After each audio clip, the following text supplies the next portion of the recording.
Amanda Gorman, welcome to Meet the Press. Thank you. I'm so excited to be here. It is an honor to have you here. As we sit here today, we are thinking about the 2025 inauguration, and we have to think about your powerful poem that you delivered in 2021. You were the youngest poet ever to deliver a poem at an inauguration, the first youth poet laureate, and your poem, The Hill We Climb, still resonates today. Why do you think that is? Oh, wow. Thank you for that. It's really incredible for me to think that it's been 4 years. I almost can't conceive of that. But to be honest, when I wrote the poem, I had no idea it was going to reverberate and resonate in the way it did. I remember writing it, and writing it first and foremost for me because it felt like something I needed to read in that moment. I finished it on the night of January 6th, and so it was important for me to just process my own emotions and thoughts as an American watching that violence against our democracy. And I remember having this thought as I was writing it, thinking, if there's one person that sees this performance and is curious about this or looks at it after or puts it on their fridge or anything, I will be so happy. And the fact that that happened a million times over from what I expected was far more than I had ever asked. It absolutely did. And you talk about the violence on January 6th. In fact, you had real reservations about attending the inauguration. You were concerned about safety, about the security of you and your mom. How did you find the courage to go there that day, Amanda? I mean, first and foremost, conversations with the inaugural committee. I definitely got on the phone and I said, what is happening? What are the protections in place? Because, you know, I was watching that live, as so many Americans were, and as the world was at the time, and getting text messages from my friends of, are you going to have a bulletproof vest at this? Do you have security? What is this looking like? And ultimately, I sat down and kind of wrote a letter to myself, ultimately saying, I see how terrified and scared that I am, but there might be something wonderful on the other side of this terror. And if I can find the courage to step beyond that, it could be an amazing moment for myself, for poetry, and the world. And all I have to do is have the courage to show up. And so I did, and I'm so grateful that I ended up saying yes. And did you find something wonderful on the other side? Oh my gosh, wonderful doesn't even conquer what it actually was. It was something historic and personal and meaningful and powerful, and I wouldn't trade it for the world. Is there one line from your poem that stands out for you right now as we're thinking about the 2025 inauguration? Probably what just isn't always justice. That was a line that kind of fell into my head as I was walking, taking turns around my neighborhood trying to write this poem 4 years ago. But I think particularly now we're living in very unprecedented times, but we're also a bit desensitized to it.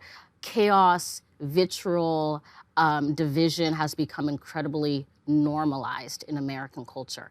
And I think I want to speak against that. If just because this is what is existing now doesn't mean this is all that awaits us as a nation and a world. We're talking about courage, Amanda, and it brings me to your new book of poetry, Girls on the Rise, which is all about empowering young girls of all different backgrounds. What do you hope young girls, young boys, young people take away from the message in this new book? I'm so excited about this children's book because for me, it originated around this idea of having a children's book that underscores the importance of community and allyship. So often in children's books, we follow an individual character, which I love. I live for that. But I was kind of like, what if we turn that on its head a little bit? And the book is about the village. It's about the wave. It's about the movement. It's about what it means to be a young person in a generation that is going to and is currently changing the world. And that's what I hope is the heartbeat of the book. Why was it important for you to celebrate young women and young girls in this moment? I love that question because this book has been in the works for several years. I kind of came into being a few years ago when Dr. Christine Blasey Ford was testifying in front of the Senate Judiciary Committee. And I, like so many other people, was just watching that testimony enwrapped. And I think especially as a woman, I really connected with that sensation of being the person in the room speaking your truth and not being heard.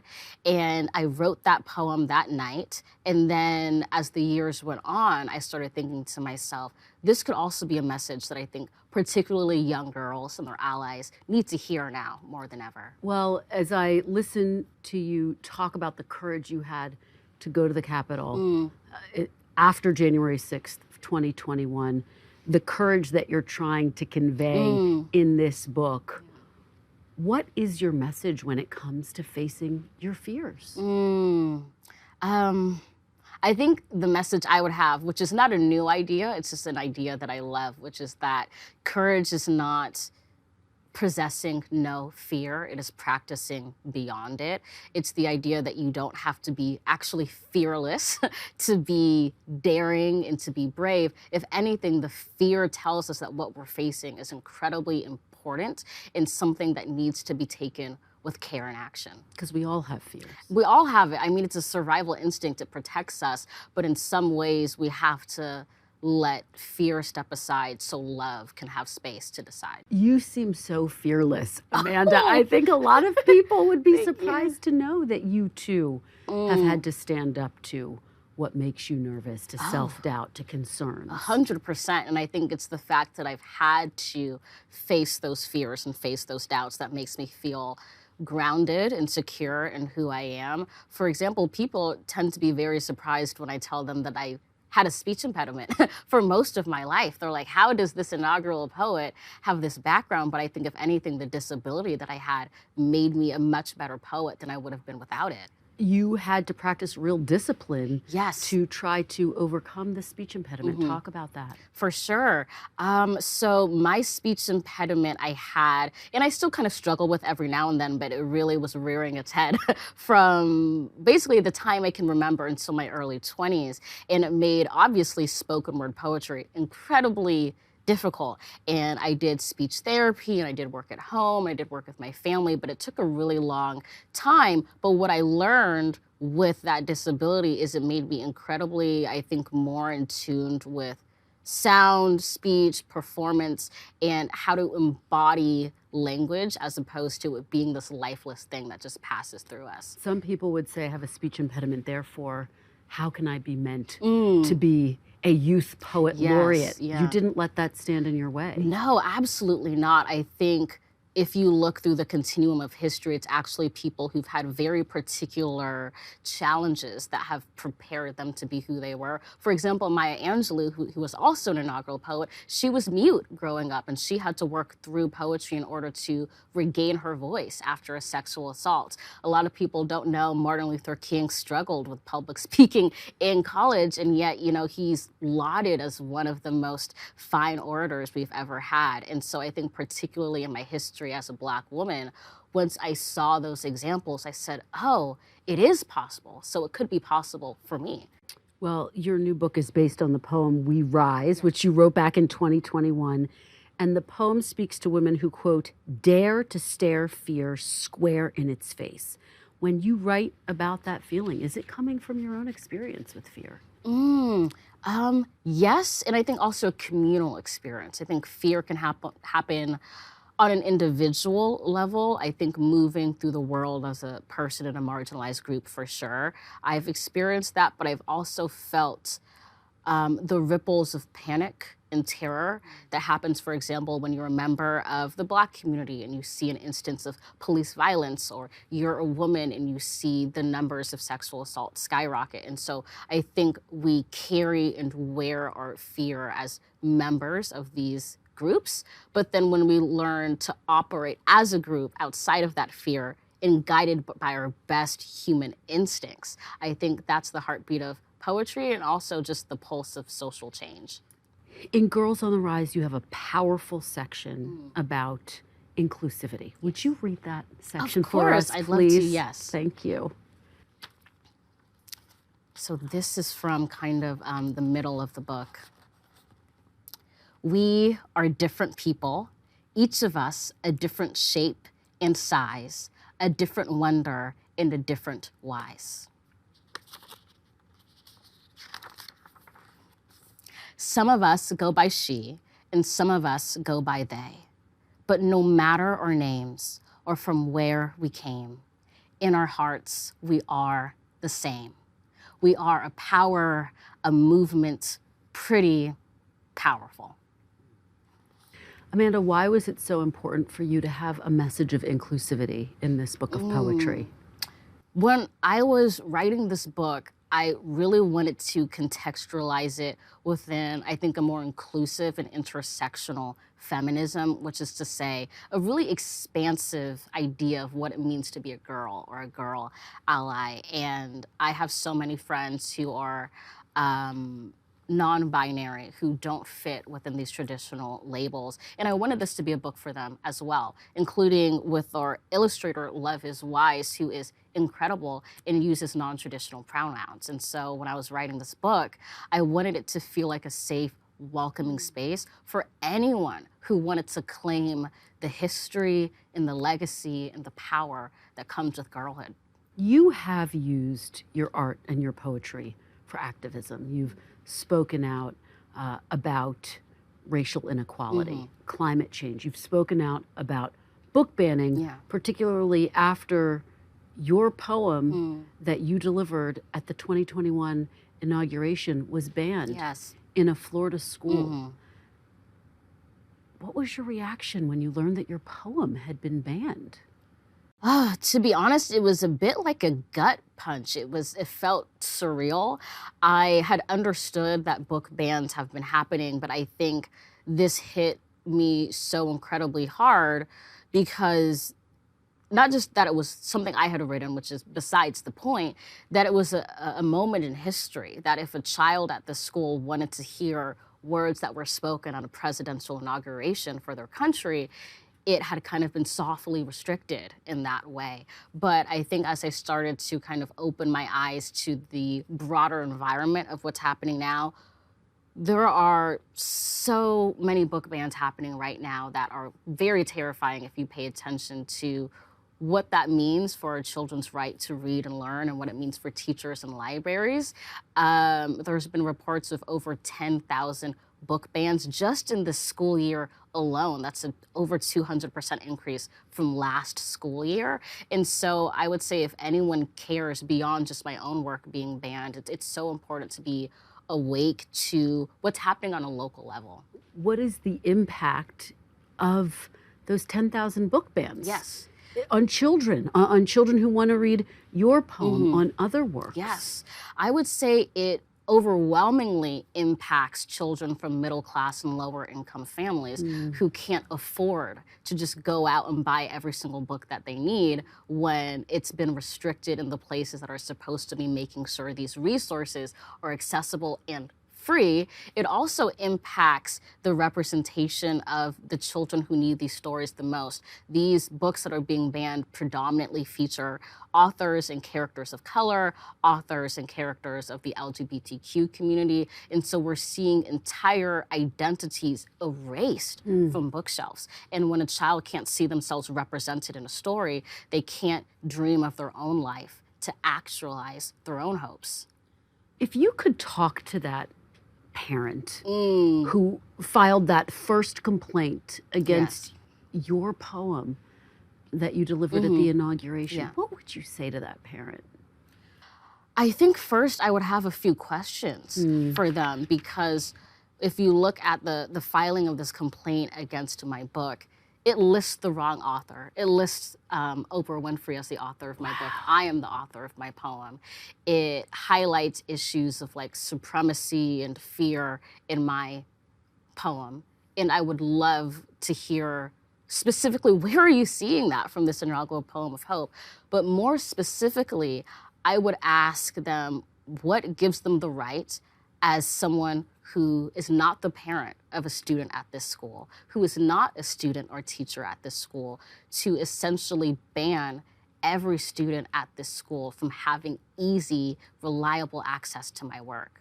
And I know that these book bans hit you hard, not just because your work Yes. has been banned, but because you have loved books since you were a little girl. Amanda, talk about this love of books and words that you've always had. Yes, books, this is a very nerdy thing to say, have been my best friends. Makes me sound like a crazy lady, but like for real, books are like such a safe haven. And I think growing up, I always felt a little bit on the outside looking in. I was skinny and scrawny and black, and I talked weird, and I had strange ideas, but books were a place that could hold me tenderly.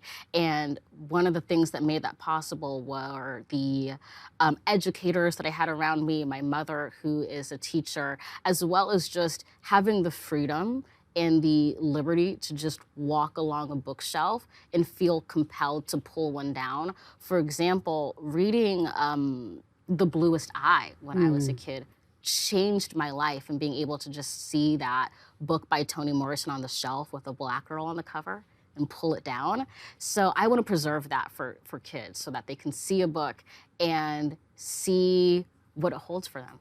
You talk about the impact that your mother had on you growing up. What was that she helped you to become who you are today? Oh, my mom is awesome. She's my superhero. And I know everyone says that, but I do genuinely mean that.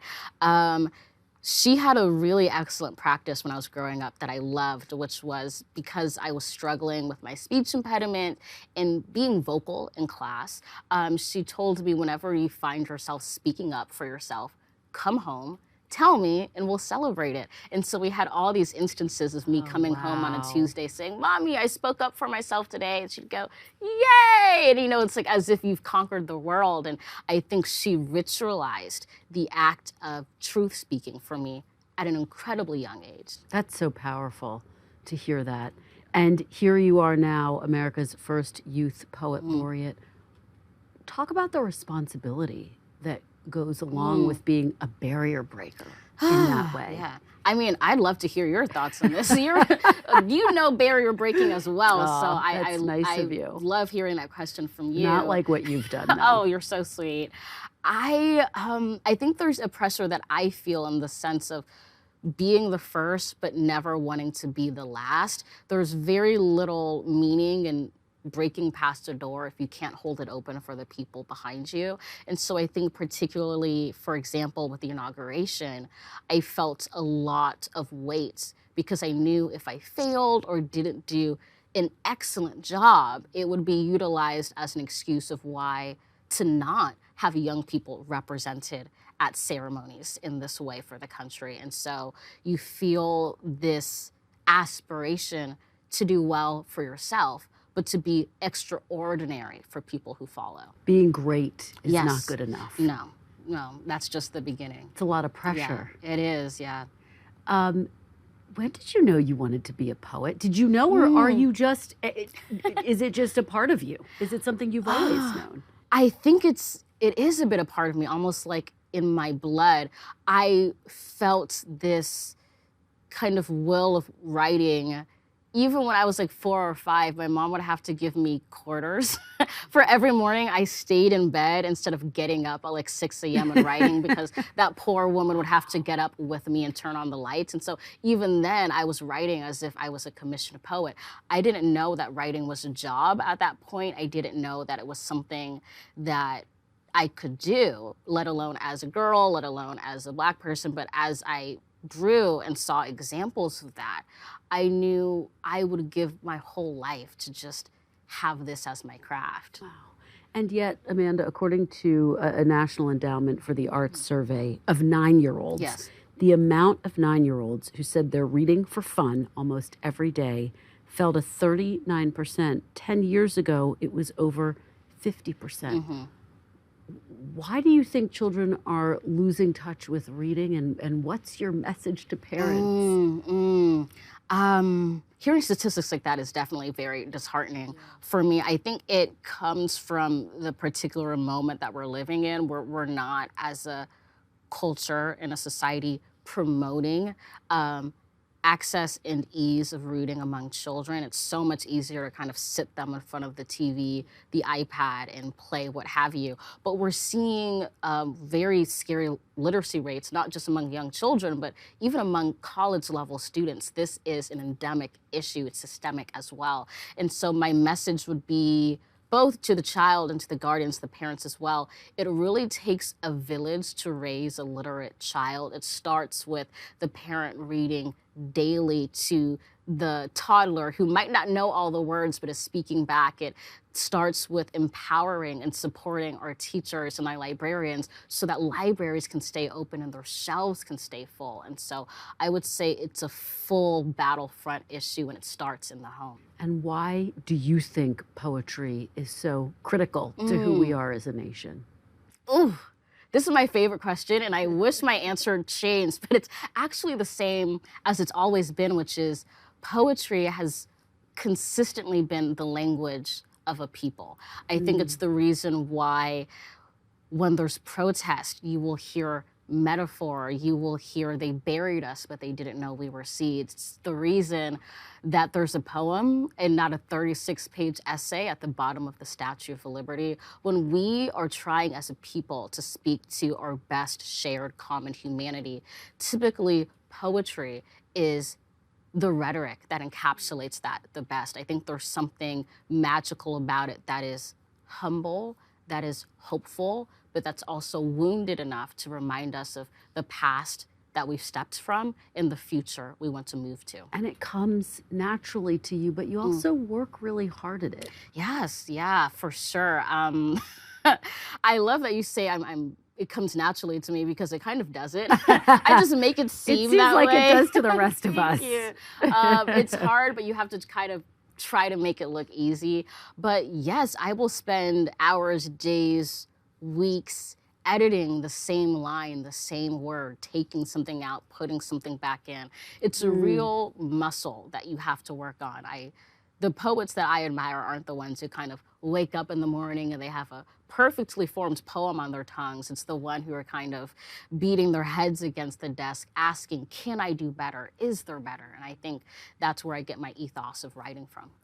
I'm usually interviewing politicians who don't want to say that they want to run for this office or that office or run for president one day. You have proudly and confidently said that you want to run for president in 2036 when you are able to do that. When did you first get that bug? When did you first think, I want to be president of the United States one day? Ooh, that's a good question. I think I was probably 11, sixth grade, very early. I have delusions of grandeur, as you would say. But at that age, I was just starting to become an activist, and I was getting interested in local issues. Particularly, I had a friend whose mother was doing work around sex trafficking, and I was finding out about that. And I was just overwhelmed with the amount of policy that was not in place. And I started thinking to myself, someone has to do something about these issues. Then I kind of looked around and I said, why not me? Why not now? Why not here? And so I think from a young age, it just felt like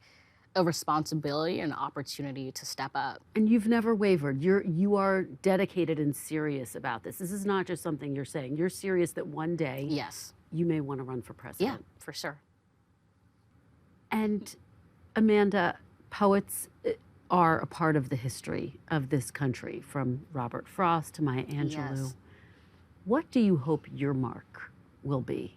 Ooh, I hope my mark is being a wordsmith and a change maker who speaks in a language that allows our country to return to love, legacy, and connection.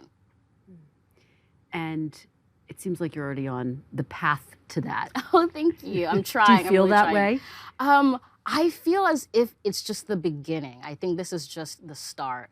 I feel like my inaugural moment was my big kind of, hello, I am here. I'm ready to get to work and get started. And I think there's so much I want to do as time moves on. Well, we are so excited to hear more from you. But this has been such an honor to talk to you about your latest book of poetry. Amanda Gorman, thank you so much. Thank you so much. It's been great. The privilege is all mine, really. Well, thank you. The privilege is ours. This was fantastic. Thank you. That was great, Amanda. Thank you so much. Thank you so much.